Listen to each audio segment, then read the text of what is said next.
c'est le réflexe de terminal, ça va être de dériver, hein, d'accord, la fonction. Le seul problème, et là c'est notre ami Vilfredo et Cialdini et compagnie et Pareto, le problème c'est qu'en fait ici, en terminale, et même en début de première année, on n'a absolument aucun moyen de dériver ce genre d'horaire, parce que la variable elle est qui est ici au numérateur d'une fraction qui elle-même est dans une intégrale, donc c'est l'enfer. Donc, sachez qu'on peut. Sachez qu'en deuxième année de classe préparatoire scientifique, il est tout à fait possible de dériver tranquillement ce genre d'intégrale. Et en fait, à la main, en prenant un taux d'accroissement et en se débrouillant pour passer à la limite avec moult majorations artistiques, je pourrais me débrouiller pour dériver cette fonction-là maintenant, ce soir. Mais je vais pas le faire. Ne partez pas. Je ne vais pas le faire, parce qu'en fait, on a beaucoup plus simple.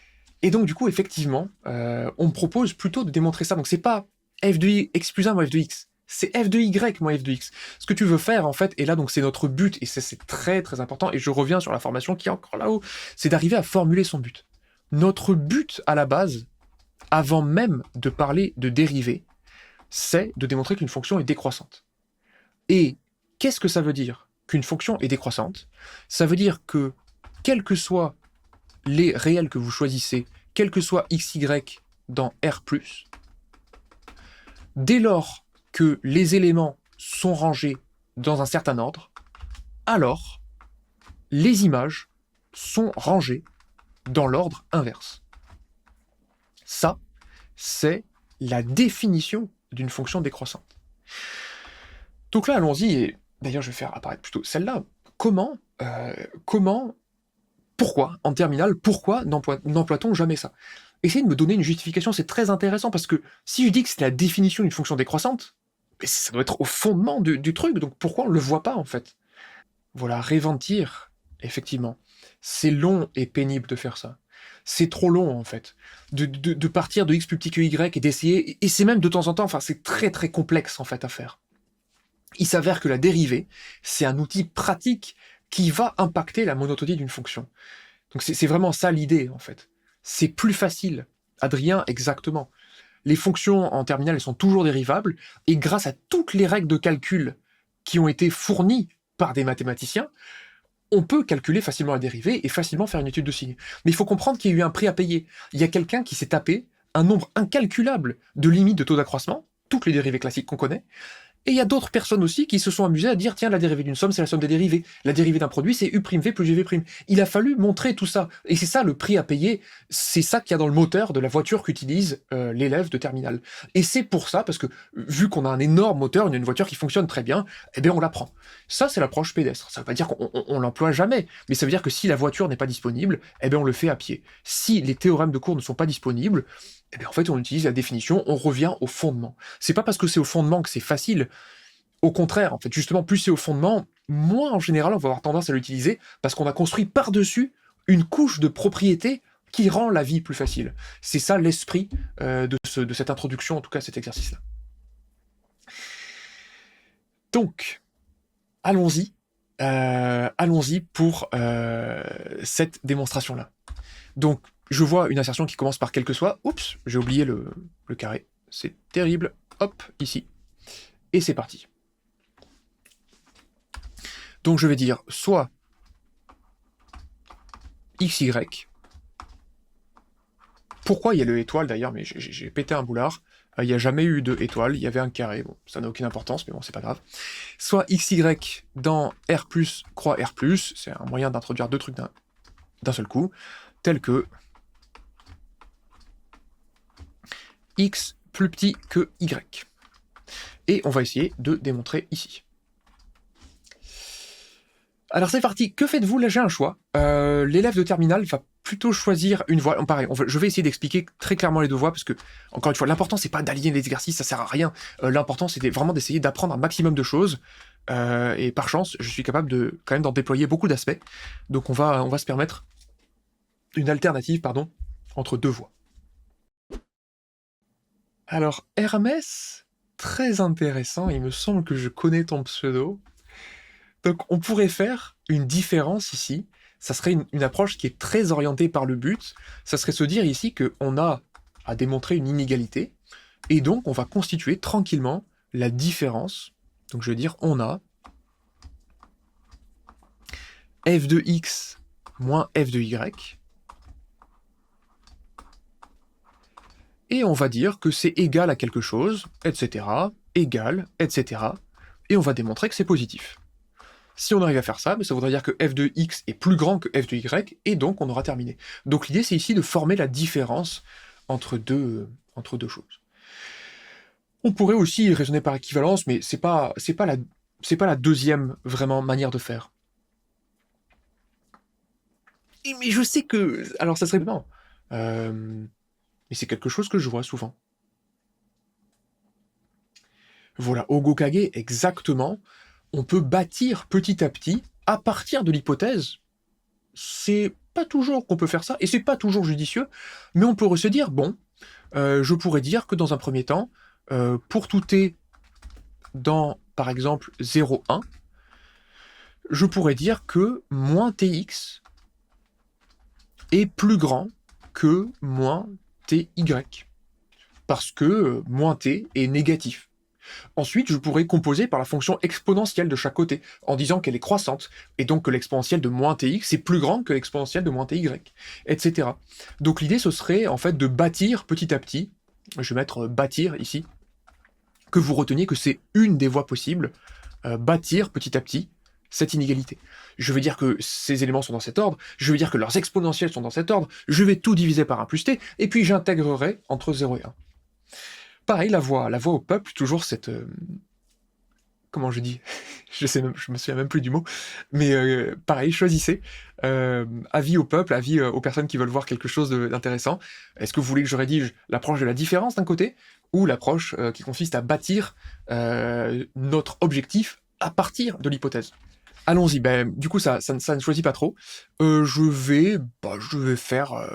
là on y est presque en fait, je vais me permettre de bâtir parce que c'est très facile. Donc bâtissons, je vais prendre cette intégrale, je vais essayer de me dire ce que je veux, et essayons tranquillement d'arriver à la constatation que ça fonctionne.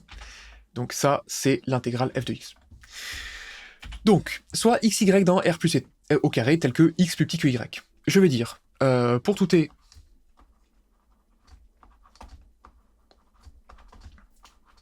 dans 0, 1, je vais dire que moins tx est supérieur à moins ty, puisque moins t est négatif. Donc je me dis que j'ai multiplié, on est parti de là, j'ai multiplié de chaque côté par un réel négatif, et donc j'ai changé le sens de l'inégalité. Ensuite, je vais dire que par croissance, donc là c'est les arguments importants, par croissance de la fonction exponentielle sur, ici, on va dire sur R, de toute façon on est large, mais j'aurais pu localiser au pire, ici, je veux dire qu'on a donc...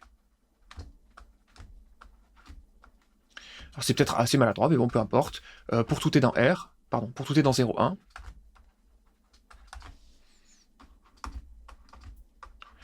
je vais dire que les exponentielles, elles sont rangées dans le même ordre que les éléments de base, donc je vais dire que j'ai exponentielle de moins tx, qui est plus grand que exponentielle de moins ty, et je vais enchaîner, et donc, que divisé par 1 plus t, c'est exactement la même chose. Exponentielle de moins tx sur 1 plus t se retrouve à être plus grand que exponentielle de moins ty sur 1 plus t, parce que j'ai divisé de chaque côté par une quantité qui était positive. Et donc maintenant, la seule chose qui me reste à faire, eh bien, ça va être d'intégrer de chaque côté. Donc là, Nertax, c'est le seul petit truc qui peut te laisser un peu, disons, suspect, mais je dis juste que si tu as une fonction ici, dont la courbe est en dessous d'une autre, disons, je sais pas, n'importe laquelle, je vais juste me contenter de dire que l'aire que j'ai capturée sous la courbe de la première fonction, elle est inférieure à l'aire que j'ai capturée, l'aire que j'ai capturée sous la courbe de la deuxième fonction. Alors, je vais l'écrire et je vais demander ensuite à l'auditoire des justifications. Donc, machin, et je vais dire ainsi, vu que c'est vrai pour tout t, Et là, je vais écrire que l'intégrale de 0 à 1 de exponentielle moins tx, j'ai laissé de la place, hein, il y a des arguments, je vous laisse me dire comment obtenir tous les points le jour d'une épreuve écrite pour pouvoir conclure à ceci.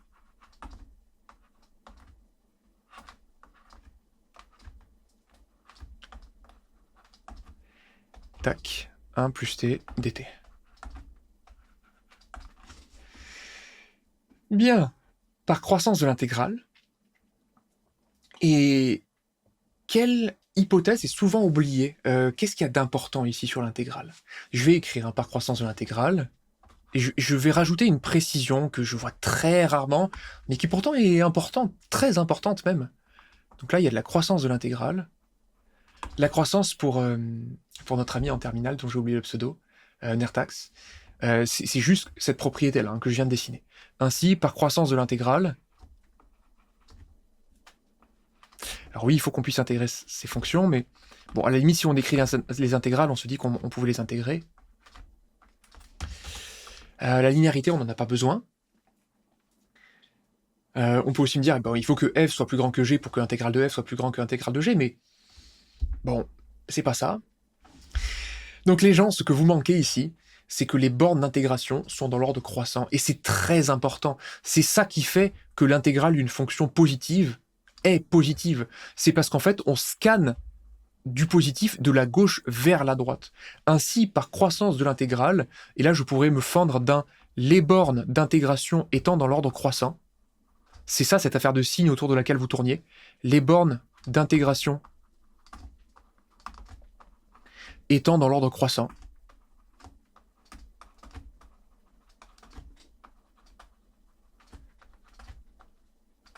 Eh bien, on a cette inégalité. Je vais marquer comme ça. D'accord, c'est important. Si j'intégrais de 1 à 0, j'aurais l'inégalité dans le sens inverse. Parce que ça introduit un signement. Si j'intègre de 1 à 0, c'est moins l'intégrale de 0 à 1, et du coup, j'aurai le truc dans l'autre sens. Alors en fait, si vous... Réventir, si tu intègres de 1 à 0, alors l'aire, elle est positive, mais en fait, le problème, c'est que l'intégrale ne se limite pas à une aire. C'est important, en fait, Réventir, ça, je vais essayer de te l'expliquer. Quand on définit l'intégrale, dans un premier temps, on définit l'intégrale de fonction positive. Donc en fait, on va faire coller l'aire au-dessus. Quand on intègre dans l'ordre croissant, on va dire que l'intégrale d'une fonction positive, c'est l'aire géométrique. C'est un nombre genre en mètres carrés. Tu vois, je vais jamais te dire que j'ai une parcelle qui fait moins 15 mètres carrés. Ça n'a aucun sens. Ensuite, on va étendre ça aux fonctions négatives. On va se dire, ok, si on intègre de 0 à 1, mais pour une fonction négative, alors l'aire géométrique, c'est toujours positif. Encore une fois, le fermier ne va pas te dire qu'il a moins 5 hectares de parcelle, ça n'a aucun sens. Mais si elle est en dessous de l'axe des abscisses, on va te dire, ok, l'intégrale, on va noter moins l'aire de la surface que tu vois. Et en fait, si on intègre dans l'autre sens, ça va faire apparaître un signe moins pour des raisons de compatibilité avec la relation de Chasles, ce genre de truc-là. Donc tu vois, c'est de dire intégrale R tout de suite, il faut faire attention, parce qu'à l'origine, pour une fonction positive, quand t'intègres dans le bon sens, ça colle, mais après, il y a des affaires de signes. Et c'est pour ça que les gens me disaient positive, intégrante positive. C'est là qu'il manque un petit quelque chose. Voilà, le mot, c'est R algébrique. C'est exactement ça. Donc vous le retiendrez, et en fait, les endroits où ça peut vous piéger, je vous le donne tout de suite, c'est quand vous intégrez, en fait, vous étudiez les intégrales à paramètres, si vous intégrez de 0 à x, et que vous avez un x qui est dans R, faites extrêmement attention à ce que vous dites, parce que en fonction du signe de x, l'intégrante peut être positive ou négative, vous allez avoir de grandes surprises. Donc, de temps en temps, c'est pas... Effectivement, comme dit Matasius, la plupart du temps, t'intègres de A à B, A est plus petit que B, t'es tranquille. Mais c'est pour ça, je pense que ça vaut le coup d'apprendre aussi certains modèles de rédaction. Moi, j'enseignerai, en tout cas j'enseigne aux étudiants, par croissance de l'intégrale ou par positivité de l'intégrale, les bornes d'intégration étant dans l'ordre croissant. Si on a l'habitude de faire ça, je sais que c'est chiant, ça prend quelques mots à écrire, mais de l'autre côté, quand on a ce modèle de rédaction en tête, quand on tombe sur ce 0 à x quand x est dans R, eh bien on se fait pas piéger, en fait. Du coup, on a conclu, puisque on a ça. Donc là, je vais conclure. Je vais dire donc, on était quand même là pour ça, f de x est plus grand que f de y. Et donc, on peut conclure, on conclut. vu que j'ai démontré ça pour tout couple XY, je vais vous dire que F est décroissante sur R+. Je vais écrire ça proprement et je vais éventuellement répondre aux questions. F est décroissante sur R+. Tac et tac.